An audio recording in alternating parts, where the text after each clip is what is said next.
महिषासुर एक राक्षस पिता और एक भैंस मां से पैदा हुआ बहुत शक्तिशाली और चालाक था। कठोर तपस्या के माध्यम से उसने भगवान ब्रह्मा से वरदान प्राप्त किया था। कोई भी मनुष्य या देवता उसे नहीं मार सकता था। इस अजेयता से महिषासुर ने खुद को तीनों लोकों पृथ्वी, स्वर्ग और पाताल का शासक घोषित कर दिया। उसने अपनी राक्षसी सेना के साथ स्वर्ग पर विजय प्राप्त की, देवताओं को हराया और उन्हें उनके दिव्य निवासों से भगा दिया। उसके द्वेष से आकाश अंधकारमय हो गया और उसके शासन में दुनिया कांप उठी।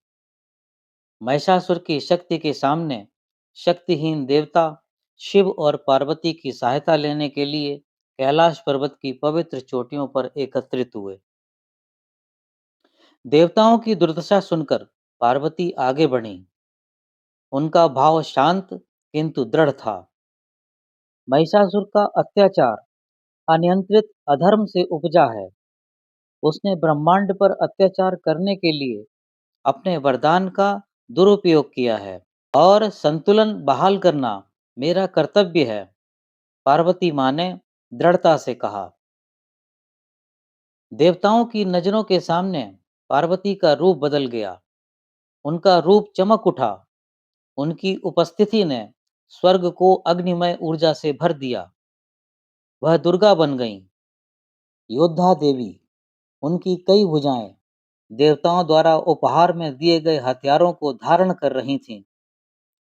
शिव का त्रिशूल जो बुराई के विनाश का प्रतीक है, भगवान विष्णु का एक चक्र जो अनंत ऊर्जा का प्रतिनिधित्व करता है, वायु देवता का धनुष और बाण जो सटीकता और शक्ति का प्रतीक है, और इंद्र का वज्र जो अडिग संकल्प का प्रतीक है।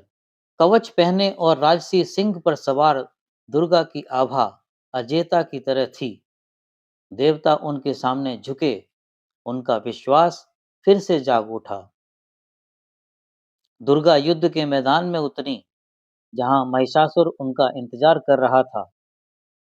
उसका अहंकार बेकाबू था। जब वह उनका मजाक उड़ा रहा था, तो उसके विशाल रूप के भार से धरती कांप उठी। वो चिल्लाया, तुम तो एक औरत हो। क्या तुम्हें लगता है कि तुम मुझे महान महिषासुर को हरा सकती हो? दुर्गा की आंखें दिव्य अग्नि से जल उठीं। वो बोली, तुम्हारा अहंकार तुम्हें सत्य से अंधा कर देता है। धर्म की शक्ति मेरे भीतर है और अधर्म की कोई भी शक्ति उसके सामने टिक नहीं सकती।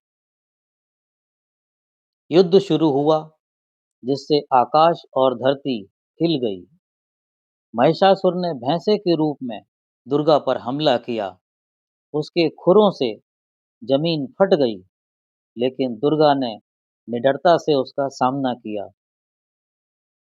उसका शेर उसे रोकने के लिए उछला, जबकि उसके हथियार अचूक सटीकता से वार कर रहे थे। राक्षस ने उसके आक्रमण से बचने के लिए अपना रूप बदला, कभी सिंह, कभी दैत्य, तो कभी सर्प बन गया। लेकिन दुर्गा ने उसके हर कदम का मुकाबला किया। दुर्गा की दिव्य ऊर्जा ने महिषासुर के क्रोध को परास्त कर दिया। जैसे जैसे युद्ध आगे बढ़ा, दुर्गा का शांत संकल्प डगमगाया नहीं। उन्होंने महिषासुर के सेनापतियों को एक एक करके मार गिराया। उसकी सेना को हवा में उड़ते पत्तों की तरह तितर बितर कर दिया और अंत में उन्होंने महिषासुर को घेर लिया। महिषासुर अपने भैंसे के रूप में वापस आ गया और हताशा में दहाड़ने लगा। एक शक्तिशाली गर्जना के साथ दुर्गा ने शिव के त्रिशूल को उसकी छाती में घुसा दिया, जिससे वो धरती पर गिर गया। उसकी आवाज ब्रह्मांड में गूंज उठी। तब देवी दुर्गा ने ललकारा, बुराई बढ़ सकती है, लेकिन यह हमेशा धर्म और सत्य की शक्ति के सामने गिर जाएगी। महिषासुर ने एक अंतिम चीख मारी। उसके बाद उसका रूप नष्ट हो गया तथा दुर्गा की दिव्य शक्ति ने उसका सार नष्ट कर दिया। महिषासुर के गिरते ही आसमान साफ हो गया और धरती फिर से खिल उठी। देवता युद्ध के मैदान में उतरे। उनके चेहरे पर कृतज्ञता और विस्मय की भावना थी। भगवान विष्णु ने उनके सामने झुकते हुए कहा, देवी दुर्गा, आपने ब्रह्मांड में संतुलन बहाल कर दिया है। आपका साहस और शक्ति हमें धार्मिकता में निहित शक्ति की याद दिलाती है। देवी दुर्गा मुस्कुराईं। उनका उग्र रूप पार्वती के रूप में बदल गया। हम सभी के भीतर रक्षा करने की शक्ति निहित है। उन्होंने कहा, यह हमारे द्वारा इस्तेमाल किए जाने वाले हथियार नहीं हैं, बल्कि हमारे दिल में जो इरादा है, वही हमारी ताकत को परिभाषित करता है। दुनिया उत्सव में डूब गई। आसमान से फूलों की वर्षा हुई। नदियां नई ऊर्जा से जगमगा उठीं और पहाड़ों पर विजय के गीत गूंज उठे। दुर्गा की विजय की कहानी दूर दूर तक फैल गई, जिसने मनुष्यों और देवताओं को समान रूप से प्रेरित किया। उस दिन से पार्वती को दुर्गा के रूप में पूजा जाने लगा, जो धर्म की परम रक्षक हैं। योद्धा देवी के रूप में उनके स्वरूप ने दुनिया को याद दिलाया कि साहस शक्ति की प्यास से नहीं, बल्कि दूसरों की रक्षा करने की निस्वार्थ इच्छा से पैदा होता है।